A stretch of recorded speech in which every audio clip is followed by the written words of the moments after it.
Hello, everyone. Welcome back to Eternal Midnight, and here we are, the final episode of Studio Ghibli. So basically, this is Hayao Miyazaki's we're gonna discuss uh, overall our thoughts and then give our rankings. So I want to do something kind of different. So Chad, let's first talk about our overall thoughts on Hayao Miyazaki's work. So Chad, this being your intro to Hayao Miyazaki and basically Studio Ghibli, did you like it? Do you want to see more? Or do you want to see more from this animation studio? What do you want to do?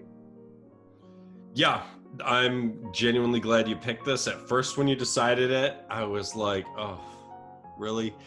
But then it's like, as soon as I started kind of looking at the titles and the posters, I was like, all right, some of these can be cool.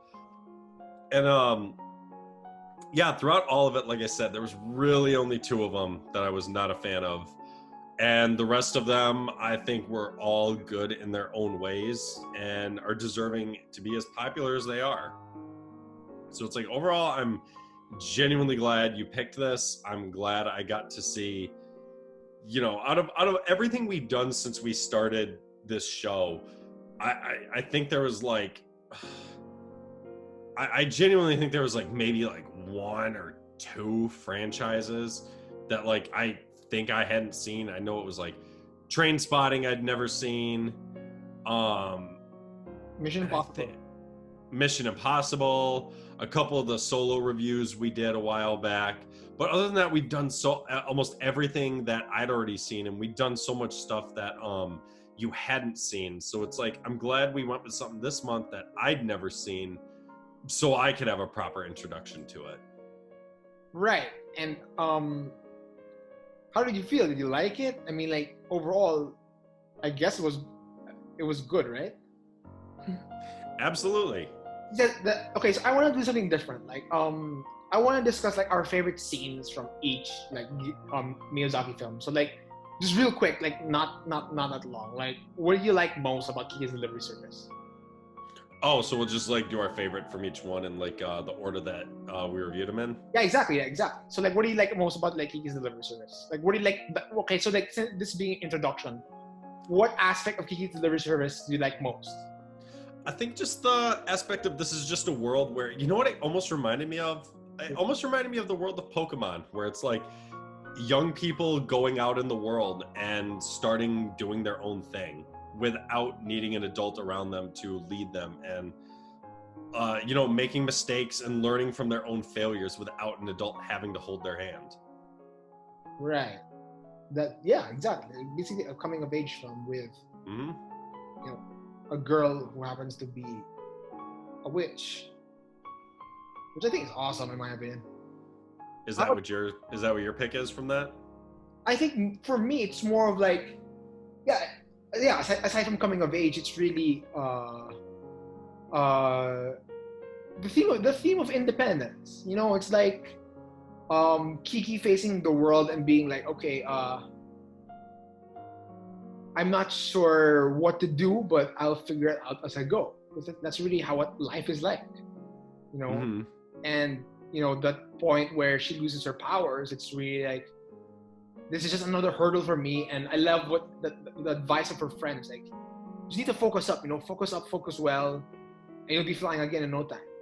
Just take a breath, it's this life is exhausting at times. So I agree. Mm-hmm. How about the Wind Rises, Chad? What was your aspect of Wind Rises that you liked the most? Just the end. All right, the end. Yeah. Just his wife. It just that emotionally that hit me hard, because it's he was there seeing the object, the fruit of his labors working. It's he had one dream happen while the love of his life left him, and it's just he won and lost at the exact same time, and just that dynamic hurt, because even though all he wanted to do was see his plane succeed, he would rather have been with his wife. Yeah, I know, right? That hit hard. Same with me. The ending. It's the cost of dreams. It's how Like La La Land, La La Land. It's like, oh, we achieved our dreams, but like we didn't get to be together. It's like same. I hate that scene because it hits hard. Just the two of them in La La Land looking at each other, basically saying goodbye. Yeah. Like I hate it in a sense where it's like it hurts to watch. I absolutely love it, but it's just like it's hard to watch because it's like, oh, you want these two to be together, but they're not going to be. Yeah. Yeah. Same with yeah. So yeah, exactly. The wind rises is the cost of dreams. Cost of like what matters to you. And then Mm-hmm. what do you think of how about Ponyo? Ponyo. Yeah, what do you like most about Ponyo? Oh, Ponyo. I think with Ponyo, it was just hmm. I'm trying to think what scene specifically just like massively stood out Not because like a scene, like Ponyo is a very simple kids film. yeah. Okay, what about for you while I think about it? For me, I like the what it talks about, your first love. It's like uh you know what's his name again? The main guy. Man, it slipped my own. Uh Sosuke. Sosuke, there you go. Sosuke and Poyo's like first love, and just trying to be together really hit me. It's like, yeah, it's awesome. And it's like, and I love the world of the underwater world of Poyo. That was awesome too. I just liked watching them like getting to know each other. Like when they were first trying to get home and Ponyo was running on the waves and they got back and it's like the power's out and it's like the mom and Sosuke are trying to be like, hey, this is just what happens when the power goes out, and they're like showing the way they live their life to Ponyo herself, like, hey, look, here's where we make ramen, then we're gonna go to bed. Oh, like go outside. There's the ships way out there. Yeah, There's just something about that was just like so heartwarming to watch. You know what I mean? yeah, I get that. How about how about Totoro. Totoro? Yeah. Anything specific you like from there? For me personally, Yeah, the bus stop scene. yeah, I get that. Yeah. The For bus me, stop scene was really well done. It really showed the power or the love that the two sisters had for each other. Like we said, May falling asleep, the older sister, lifting her up and carrying her on her shoulders, even at the expense of the weight of having her younger sister there and then trying to like balance the umbrella on top of both of them. It's like a lesser sibling would have just said, stand up. I can't carry you. Stand up. But she did it anyways. And it's like that just shows the the love these two sisters have for each other. yeah, I was want to say sweet. And same thing, family dynamic. It was awesome. How about Castle in the Sky? The mystery of this world, basically. Just everything, like we said, this felt like a smaller story in a gigantic world filled with way more questions than were ever answered. Like, Yeah, how did the castle get there to begin with? Where did that civilization come from? Why exactly what made them want to leave? How did the one robot fall off? What was the one robot still doing up there maintaining it all by himself? Was he given orders? Had he become sentient? Was he doing it on his own? What's going to become of it next? There's just so many questions still left unanswered that I love it because it allows us to use our imagination to fill in those blanks and create our own answers. Because I mean, Castle in the Sky, this came out 86. We're not getting a sequel, so it's like, to get the answers we have to come up with them. And I love movies that are able to be good enough that allow us to create our own answers. Because there's some movies like Transformers: The Last Night. Do yeah. you care enough about that story to ever in your brain come up with what Unicron is actually doing as planet Earth, or what Quintessa is going to do next? No. Yep. See, because that story didn't resonate with either of us. We don't care. But with Castle in the Sky, I loved this world that he built, and I'd love to see more, but we're probably not. So it's up to me to answer to fill in the blanks. Yeah, that's fine. You? For me, it's like I love the I love I love the theme of dealing with history. It's the dealing of, you know, unsolved things that you have to go back, because eventually, like, you have to go back and face whatever you left unfinished. So I think Sheeta and Pazu had a connection to his dad of finding the castle and seeing if his father was right, fulfilling that promise, and Sheeta, destroying the castle to make sure that the heritage um, of her family will remain untainted, and you know and you can tell it was obviously people left Laputa for good intentions. So them having to leave the castle in the sky, they knew it was the right decision. So she defined destroying the weapon, and you know the castle finally going away really cemented it as like it's okay. Mm-hmm. That was it for me. How about for Porco Rosso, Chad? Uh, the opening scene with the kidnapping was fun. And Nausicaa? Well, what was yours for Porco Rosso?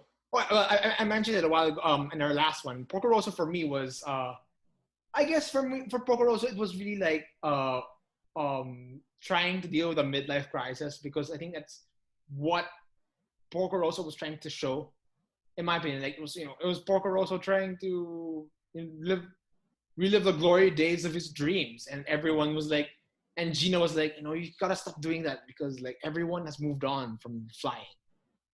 And I was like, nah, I'll still try. It was like, it's fine. That's what I like. How about you, Chad, for Nausicaa? An amazing female protagonist who, Yes. like we said, nothing woke, no, you know, I'm a woman, I'm better than you. None of that. They just played it straight. Nausicaa was a princess who she was brave, she was strong. She had moments where she faltered and looked like she was going to give up, but she pushed forward and she fought, and because of her bravery and her strength, she wound up saving basically the remnants of humanity. So it's just like I just loved the character of Nausicaa herself. Same. Yeah, exactly. For all reasons you said, Nausicaa is a great female protagonist. I have no qualms about her at all. Princess Mononoke, Chad. Uh let's see. I just liked Prince Ashitaka's I just liked what he went through. He basically like a male Nausicaa. He stayed strong. He fought hard even at the possibility of himself getting killed in between a war of nature versus humans. So I just like the protagonist. Yeah, I agree. I think for me it was also like for Princess Mononoke it was man versus nature. Like, okay, what is the cost of nature? And like may have good intentions, but it's just really like in the long run. Like that's why I think out of all the characters there, Lady Eboshi was my favorite, honestly. She really was Nice. like a depiction of like, okay, yeah, your goals are great, but like at what cost? Basically, she was Thanos before Thanos. Ooh. uh, but at the same time, I don't think Lady Eboshi would do mass genocide, just harm the forest. No, I don't think she would wipe out the existence of half the forest and leave the other half just because. All right, and then House Moving Castle. What do you like about it most, Chad? I mean, like, even though you don't like it as much. Um,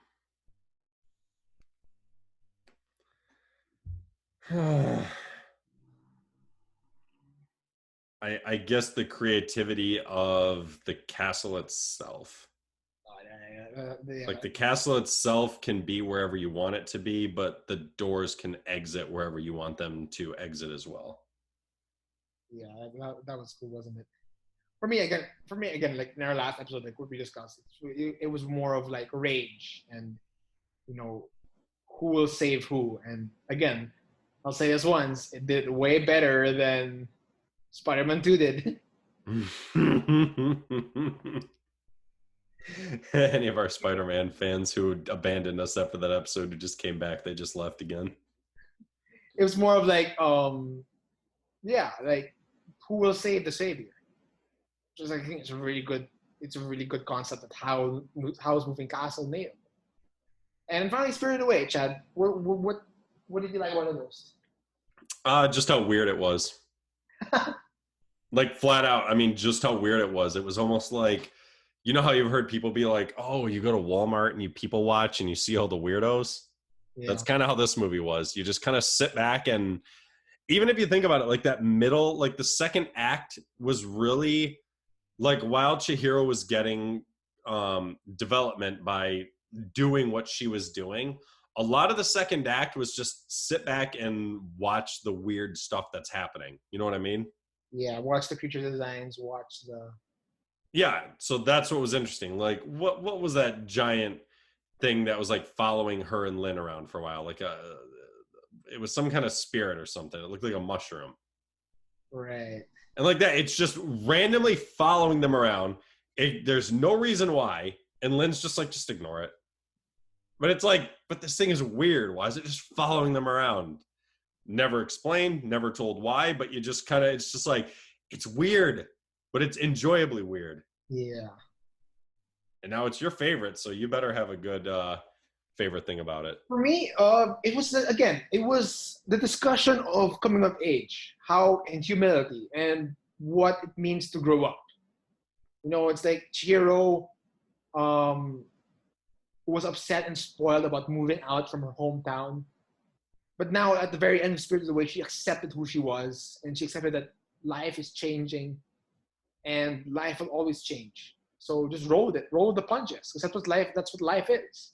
You know, Mm-hmm. it's like, and she was really put through the ringer for the entire 2 hours, like um, serving the poop spirit, um, serving spirits themselves, letting No Face in by accident, finding saving Haru, finding Zeniba. It was this gauntlet of like training, and at the very end she finished it, and it was like, yeah, I'm more mature now. Mm-hmm. Yeah, and sometimes that's what you really need. You really need you really need sometimes to be like put through the ringer just to like grow up and mature. It's awesome. Absolutely, I agree. Yeah. So now that we talk about what we love about each of these individually, let's rank them, Chad. So you go first. What All is your right. ranking from worst to best? Well, we'll start from least good up to the best. Yeah. So after going through some discussions, hearing some of your reasonings, a couple spots have changed. So uh, last is Howells. Um, Honestly, through some of the stuff you said about Porco was last, but you pointed out some stuff about it that I thought about. I'm like, you know what? I actually will watch Porco Rosso before I watch Howl's Moving Castle again. So Howl's is at the bottom. It didn't work for me. I don't know what it was. It just didn't work. That's fine. Go back and listen to the episode for more reasons why. Next is Porco Rosso. It was fine, I guess. Nothing too majorly special about it, but also nothing weirdly confusing that I just didn't like about it. So that's what puts it at that spot.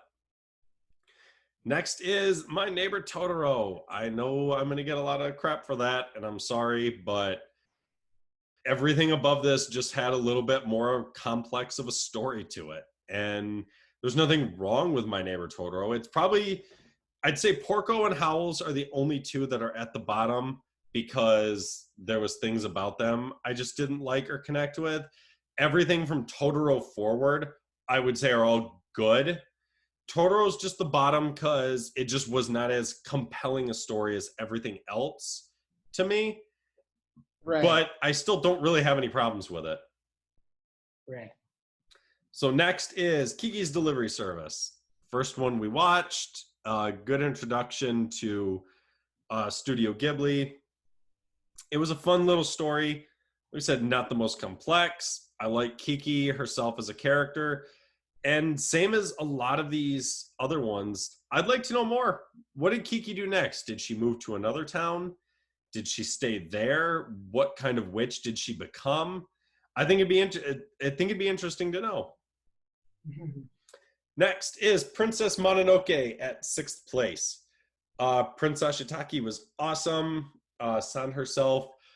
I think there was just something lacking with the princess herself. I would have liked a little more about her. But it is what it is. Like we said, you gushed about it hardcore. And like I said, I don't have any problems with it. I just don't absolutely love it. Yeah. Next is Spirited Away, another one. I don't have any problems with it. I'm just not absolutely in love with it. And all these rankings I'm giving right now, by the way, these all could change in the future. Like a year from now, I could go back and rewatch all of these like in the same order I just did, and my list could be completely different. You got to remember, I'm just going off of, I've only watched all of these once. So it's all just first time impressions. Whereas for you, you've seen all these more than once, right? Yeah. Yeah, so for you, you've got more, viewings under your belt, more understandings of the stories. So I can understand why our lists are going to be completely different. Yeah. But Spirited Away, 5th place, pretty good. There's no way I would not recommend this to someone.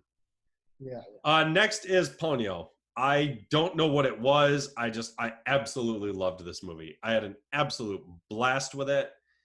And it's weird almost saying this, playing on nostalgia. This, I know for a fact, if I'd had Ponyo as a kid, like on DVD or something, this is one of those movies I would have begged my mom to watch all the time. Like, it's bright, it's colorful, it's fun. I love the music. I just had a blast with it. It just brought me back to my childhood. Next is Nausicaa.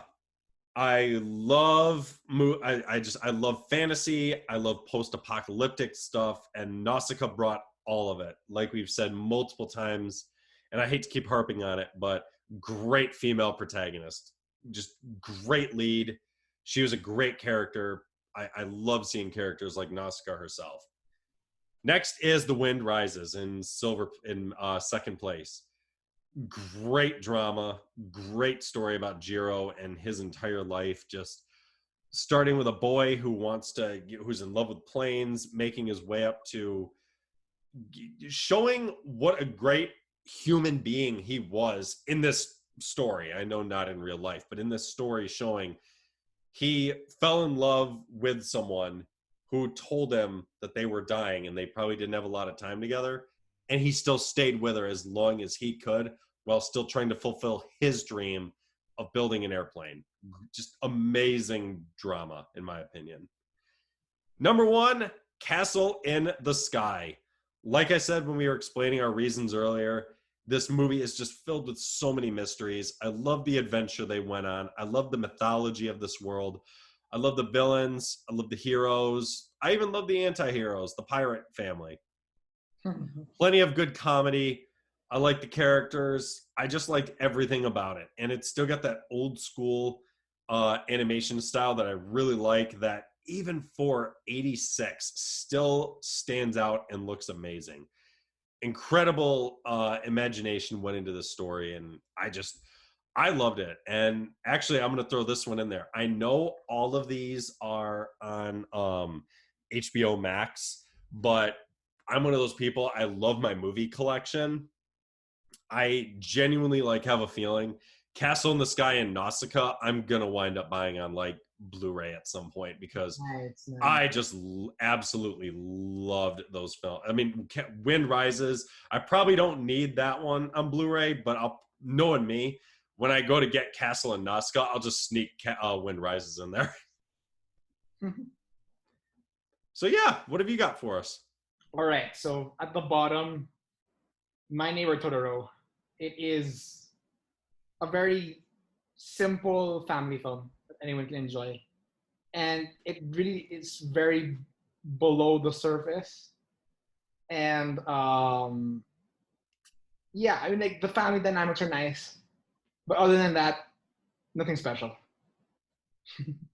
Mm-hmm. Number 9, Ponyo. Ponyo because Oof. yeah, Ponyo because I liked it enough, but I feel like the mythology and characterization of others um were way better than Ponyo. But Ponyo was fine. Uh, but there are others that are better. For example, Kiki's Delivery Service at number 8 because simply because I like her story more than Ponyo's. I liked her coming of age. I like what she did. I like the delivery she opened. Um I like the bakery that she was working in. I like the style that it went in. It's very simple, quiet, peaceful film that I can enjoy all anytime. Number 7, Porco Rosso. Porco Rosso was fun. I enjoyed it. It's probably the funniest Ghibli film out there. I love the I love the dog fights. I love the kids who are just like way too calm after getting kidnapped. I love the genuine mystery of Porco. You know, like he saw like what was that thing he saw in the clouds when his friends went up? What turned him into a pig? So like I don't know, but like I hope, but like and maybe I don't need to know. Maybe it's just fun on its own. Yeah. And then okay, so my list changed after this entire discussion. I really worked things around. Um, number no, I can't believe I'm saying this. Number 6, Howl's Moving Castle. No. Yeah, it was at number 4. Wow. Yeah, but I changed. It got knocked 2 spots down. I do like the themes of rage and being the savior, but I will have to admit, yes, the plot is convoluted and it really is stupid at times, uh, which is fine, but it's still a great film in my opinion. But yeah, it got knocked 2 spots down. Okay. Yeah. Number 5, Castle in the Sky. I love it. Like for all the reasons you said, the mythology, the characters, going back and facing your history, going back and facing what has been left unfinished. Though the robot destruction is one of the um, most impressive things I've seen in a while from any animation studio, and everything about Castle in the Sky is perfect. I love the villain. I love the pirates. I love the action. I love the animation. I love the castle itself. I love the open-ended ending of like what happened to the castle. Who cares? You can just think of it on your own. Yeah, make up the sequel in your own head. Write your own sequel. Number 4, honestly, the more you talk about it, the more I fell in love with it. Number 4, The Wind Rises. The Wind Rises is amazing, and the more we talk about it, is like it's really a discussion on dreams, planes. What is the cost of what you want to believe and what you dream of? And that ending solidifies as one of the best endings of all time, and one of the saddest also. Number 3, bronze medal goes to Mononoke. Mononoke is a fantastic film. I love it. I love everything about it. I love Eboshi. I love um I love Mononoke herself. I love the prince. I love the violence. It's really like one of the most adult kid films I've ever seen. This really pushed the boundaries of the PG-13 rating, and everything about it was the talk about environment, the mythology, the war between the boars, the apes, and the wolves, the forest spirit. You know, it's like everything about it is fantastic, and um, everything. Although yes, I agree that the movie should have been named after the prince. Yeah. Number two, um, a movie where the character deserves to be named, deserves to be on the poster. Silver medal goes to Nausicaa. Nausicaa is Nice. amazing. Nausicaa, it's perfect. Everything about it is fantastic. Everything about the world is so well built. It is so well done. I have no complaints. Nausicaa is an amazing female character. The sacrifices she made just to keep her village alive are beyond compare. And Yeah, I mean, she got herself killed. Not everyone does that. yeah. So yeah, Nausicaa at number two. Sits firmly at number two. Number one, Spirited Away. The fact that the fact that Chihiro went through the entire ringer, and the world and the spirits were all amazing, and it really is my all-time favorite films, and one of my favorite films of all time, and near perfect film. So Nice. so wow, that is November Studio Ghibli month done. So That was Chad, good. I genuinely hope everyone enjoyed that one. I really do. same. 'Cause I'd say this was one of our better months that we've done, and in my personal opinion, I think this is the best month we've had since the Hannibal Lecter month. Nice. So Chad, what are we doing for the final month of December? So last Christmas, you wanted to do Christmas in Crime, and I decided let's do round 2 of Christmas in Crime, but it's going to be a lot more crime than Christmas this year. So basically, I want to play a game. we are going to be doing the Saw franchise, which is crime because they are basically cop dramas with a lot of gore and horror in it.